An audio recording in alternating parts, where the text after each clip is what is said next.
Une mince lueur d'espoir s'est évanouie avec l'annonce du budget provincial du 28 mars 2017. Les dernières années ont été difficiles et les politiques d'austérité ont fait mal et font encore mal. Nous sommes donc ici aujourd'hui réunis solidairement pour dénoncer le fait que nous vivons avec les pots cassés de l'austérité et que nous restons aux prises avec les séquelles et les cicatrices de cette austérité. Les femmes ici présentes forment une allée de solidarité permettant d'accueillir le cortège de l'austérité.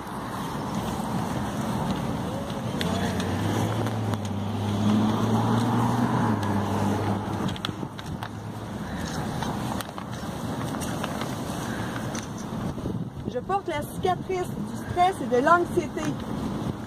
Depuis 2010, les coupures dans le système d'éducation ne cessent de m'affliger.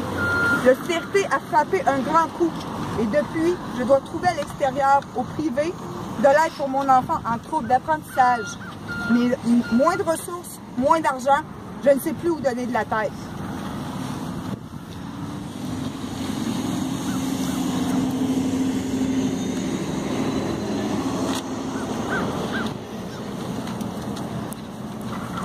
Les personnes qui sont à l'arrière, vous pouvez avancer pour entendre justement nos porteuses nommer les cicatrices qu'elles portent suite à l'austérité.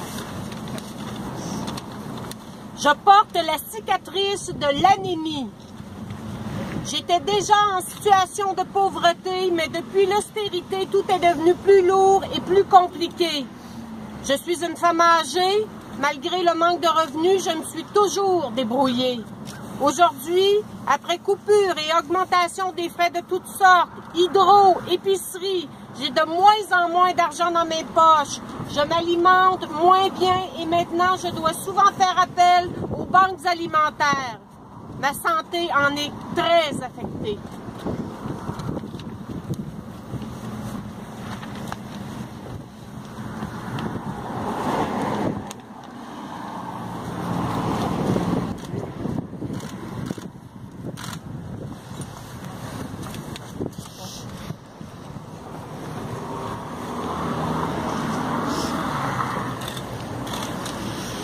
Je porte la cicatrice travail invisible de plus en plus prenant, isolement, survie. Tout augmente, mais pas mon chèque d'aide sociale. J'ai l'impression de crouler sous le poids de l'austérité. Je dois m'occuper de ma mère malade en plus de mes enfants. Avant, j'étais pauvre, maintenant je suis en survie. J'ai l'impression d'avoir le poids du monde sur mes épaules.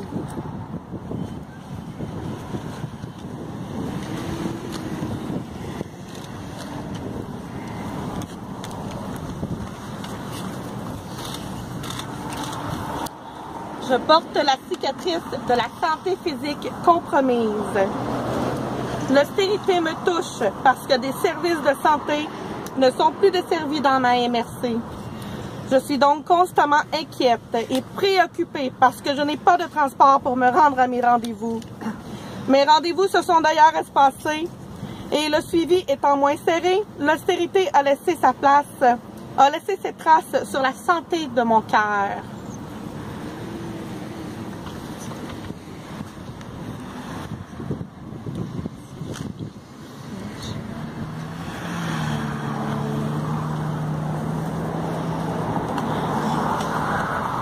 Je porte la cicatrice des droits des femmes menacées. Avec l'austérité, sont venus les reculs en matière des droits des femmes. On a juste à penser aux coupures faites dans le secteur où travaillent majoritairement des femmes, l'accès aux services d'avortement qui est réduit, les augmentations des frais de garde. D'ailleurs, à cause de ceux-ci, mon conjoint et moi n'avons plus les moyens que je travaille à l'extérieur avec le salaire que je gagne. Je sens que nos acquis sont de plus en plus fragilisés et que nous devons rentrer dans le rang et nous taire.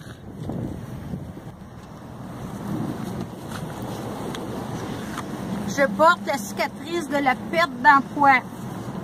J'étais préposée aux bénéficiaires. Depuis le passage de l'austérité, je me retrouve sans emploi. Moi qui ai aujourd'hui travaillé à m'occuper des autres, à mon âge, c'est difficile de se retrouver un emploi. J'ai 55 ans, je suis divorcée et comme je suis demeurée à la maison un bon bout de temps pour m'occuper de mes enfants, je suis loin de pouvoir prendre ma retraite. Je suis très anxieuse devant l'avenir et surtout, je ne sais plus quoi faire de mes deux mains.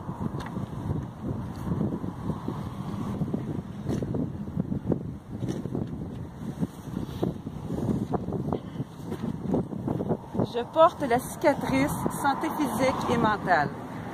J'ai beau travailler à temps plein, mais avec l'ouverture des soins au privé et la hausse des coûts des médicaments, ma cotisation à l'assurance médicale collective ne cesse d'augmenter.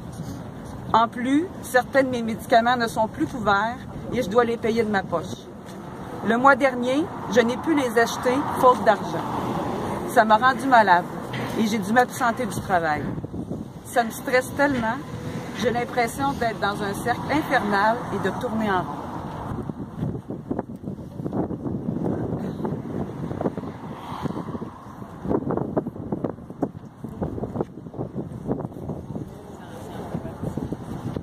À ce moment-ci, je demanderai à toutes les femmes des centres de femmes solidairement venir se joindre à la citoyenne.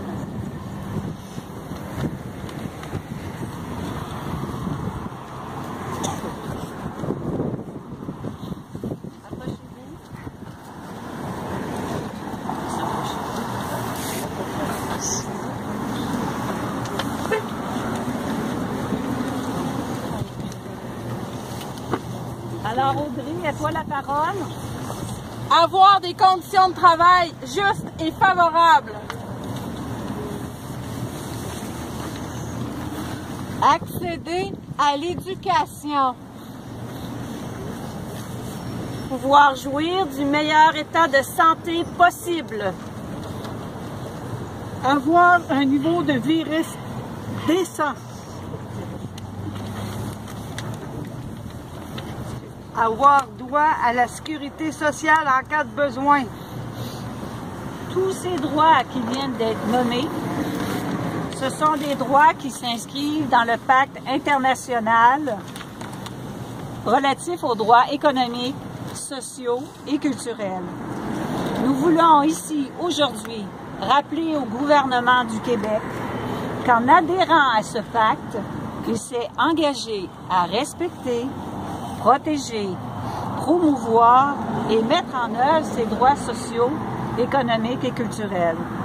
Plus encore, ces droits au Québec sont protégés et garantis par des lois, dont une loi fondamentale, celle de la Charte des droits et libertés de la personne. Les femmes, les groupes racisés, les nouvelles arrivantes, les travailleuses et travailleurs migrants, les Autochtones, les personnes sans abri, en situation de handicap, bref, tous les membres des groupes les plus vulnérables et durement touchés par la pauvreté et l'exclusion sociale ne peuvent atteindre l'égalité, une égalité réelle, que si ces droits économiques, sociaux et culturels, justement, sont pleinement mis en œuvre. Je demanderai maintenant aux porteuses de prendre solidairement la citoyenne et de l'acheminer à l'hôpital, juste ici, en face de vous.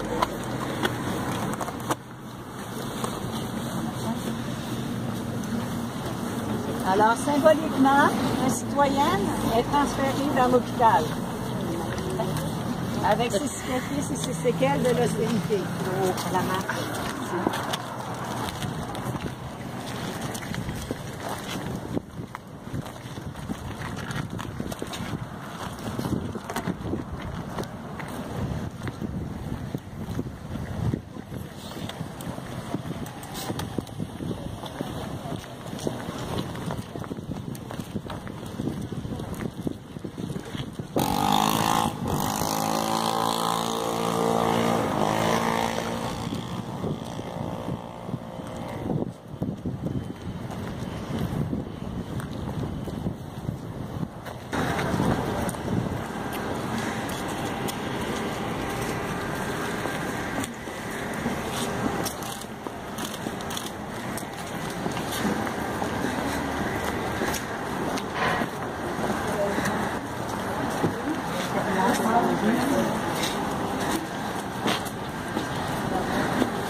Bravo les femmes!